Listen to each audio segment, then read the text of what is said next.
उद्धव ठाकरेंवर नितेश राणेंची घणाघाती टीका. लाचारीचं दुसरं नाव उद्धव ठाकरे.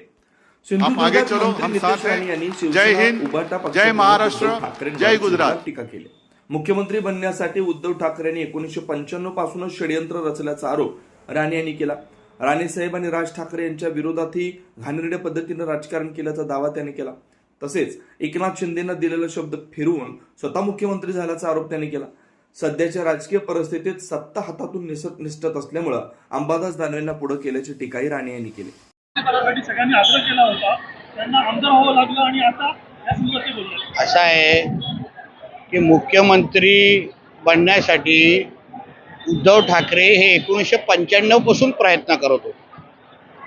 षडयंत्र केलं, घाणेरड्या पद्धतीने आदरणीय राणेसाहेब असतील, आदरणीय राजसाहेब ठाकरे असतील यांच्या विरोधात षडयंत्र केलं. कारण का एकमेव उद्दिष्ट होतं की मुख्यमंत्री बनायचं. तेव्हा कदाचित संजय राऊत हे शिवसेनेमध्ये पण नसतील, लोकप्रभामध्ये असतील, म्हणून त्यांना माहीत नाही. मुख्यमंत्री बनण्याचं स्वप्न हे उद्धव ठाकरेंचं पहिल्यापासून होतं आणि म्हणून कुठलाही कोणीही आग्रह केला नाही.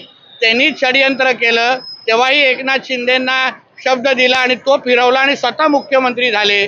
मुख्यमंत्रीचा राजीनामा देत असताना तेव्हाच सांगितलं, तेव्हा ते मी विधान परिषदेचा राजीनामा देतोय, तेव्हा काय दिलं नाही. लाचारी करून ते आमदारकी ठेवलं आणि आता त्याला माहिती हातातून सगळं निसटलंय म्हणून अंबादास दानवेला पुढे गेलेला आहे. तेवढाच विषय.